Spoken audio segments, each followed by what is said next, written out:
Assalamualaikum warahmatullahi wabarakatuh. Salam sejahtera untuk kita semua. Om Swastiastu, Namo Buddhaya, salam kebajikan. Perkenalkan, nama saya Ayu Nur Amalia, peserta pelatihan dasar calon pegawai negeri sipil 2021, gelombang 2, angkatan 5, PPSDM Regional Bandung. Teman-teman, seperti kita ketahui bahwa bangsa Indonesia memiliki tujuan nasional yang tercantum dalam pembukaan Undang-Undang Dasar 1945. Untuk mencapai tujuan nasional, kita harus mementingkan kepentingan nasional di atas kepentingan pribadi dan golongan. Lalu, bagaimana agar kepentingan nasional ini selalu menjadi prioritas kita? Beberapa langkah yang dapat kita lakukan. Yang pertama, memantapkan wawasan kebangsaan dan menumbuhkan kesadaran bela negara. Di sini, saya sudah membuat mind map mengenai wawasan kebangsaan dan nilai-nilai bela negara. Wawasan kebangsaan. Apa saja sih yang akan kita bahas dalam wawasan kebangsaan ini? Yang pertama, yaitu pengertian wawasan kebangsaan. Yang kedua, titik penting sejarah bangsa. Yang ketiga, 4 konsensus dasar. Dan yang keempat, identitas bangsa. Yang pertama, pengertian wawasan kebangsaan. Wawasan kebangsaan dapat diartikan sebagai konsepsi cara pandang yang dilandasi akan kesadaran diri sebagai warga dari suatu negara akan diri dan lingkungannya dalam kehidupan berbangsa dan bernegara. Yang kedua, titik penting sejarah bangsa. Pertama, pada 20 Mei 1908 merupakan awal mula terbentuknya organisasi Budi Utomo. Organisasi ini diinisiasi oleh puluhan anak muda yang berkumpul di Aula Stovia. Pada Juni 1908, untuk pertama kalinya berdirinya Budi Utomo diumumkan di salah satu koran, dan dalam maklumatnya diumumkan bahwa Budi Utomo berdiri untuk memperbaiki keadaan rakyat, terutama rakyat kecil. Yang kedua, pada 25 Oktober 1908, beberapa mahasiswa Indonesia di Belanda mendirikan sebuah organisasi yang diberi nama Perhimpunan Indonesia. Perhimpunan Indonesia merupakan organisasi pertama yang menggunakan istilah Indonesia. Bahkan perhimpunan ini pun menjadi pelopor kemerdekaan Indonesia di kancah internasional. Yang ketiga, pada 30 April 1926 diselenggarakan Kerapatan Besar Pemuda di Jakarta atau yang kemudian dikenal dengan Kongres Pemuda I. Yang keempat, 27 sampai 28 Oktober 1928. Penetapan tanggal 28 Oktober sebagai Hari Sumpah Pemuda dilatar belakangi Kongres Pemuda II yang dilaksanakan pada tanggal 28 Oktober 1928. Yang kelima, 1 Maret 1945. Dalam situasi kritis, Letnan Jenderal Komaki Harada, pemimpin pemerintah penduduk Jepang di Jawa, mengumumkan pembentukan Badan Penyelidik Usaha-Usaha Persiapan Kemerdekaan Indonesia atau yang lebih dikenal dengan BPUPKI. Yang keenam, pada 7 Agustus 1945 terbentuk Panitia Persiapan Kemerdekaan Indonesia atau yang dikenal dengan PPKI. Yang ketiga, 4 konsensus dasar. Pertama, Pancasila. Pancasila secara sistematik disampaikan pertama kali oleh Insinyur Soekarno di depan sidang BPUPKI pada tanggal 1 Juni 1945. Pancasila selain sebagai landasan berdirinya suatu negara, juga sebagai ideologi nasional dan wawasan pokok bangsa Indonesia dalam mencapai cita-cita nasional. Kedua, Undang-Undang Dasar 1945. Naskah Undang-Undang Dasar 1945 dirancang sejak 29 Mei sampai 16 Juli 1945 oleh BPUPKI.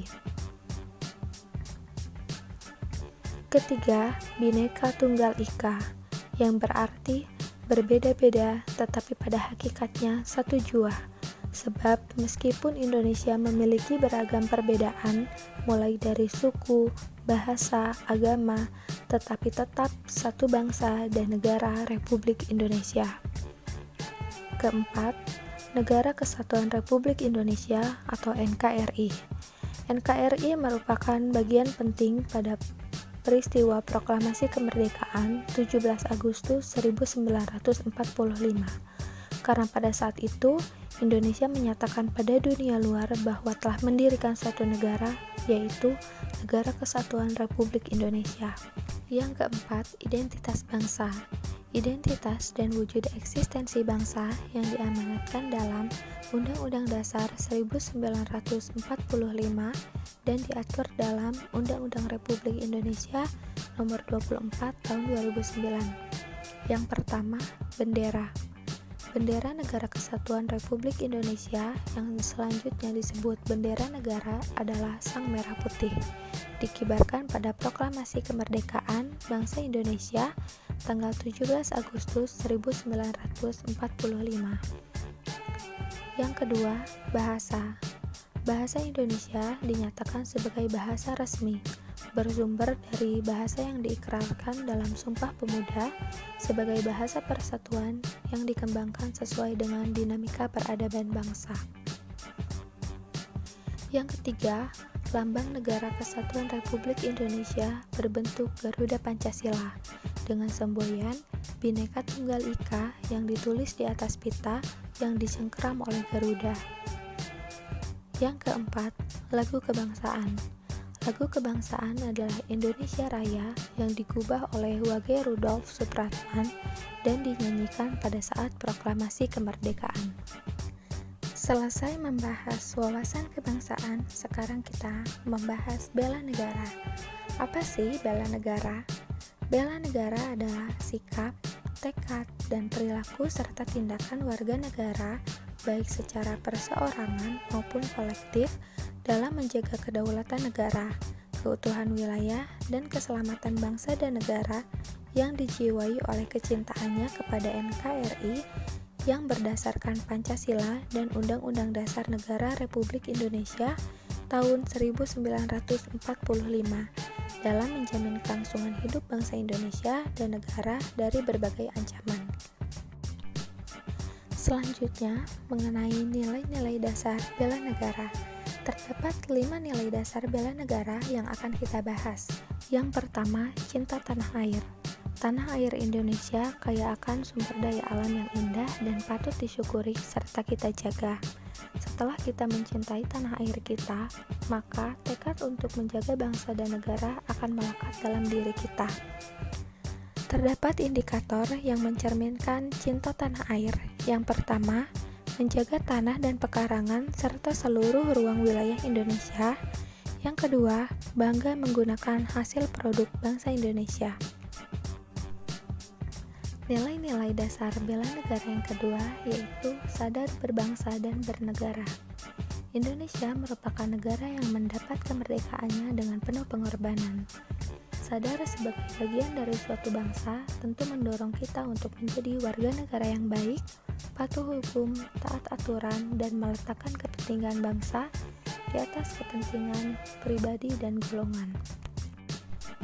Indikator yang mencerminkan sikap kesadaran berbangsa dan bernegara yang pertama, berpartisipasi aktif dalam organisasi kemasyarakatan, profesi, maupun politik. Yang kedua, ikut serta dalam pemilihan umum.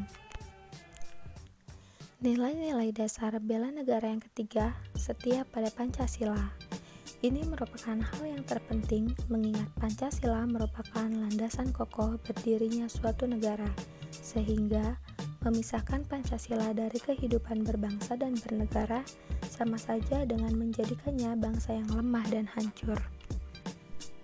Indikator yang mencerminkan setia pada Pancasila, yang pertama, paham nilai-nilai dalam Pancasila Dan yang kedua, mengamalkan nilai-nilai Pancasila dalam kehidupan sehari-hari. Nilai-nilai dasar bela negara yang keempat, rela berkorban. Kontribusi warga negara untuk membela bangsanya akan mendorongnya untuk mampu bersaing dengan bangsa-bangsa lain.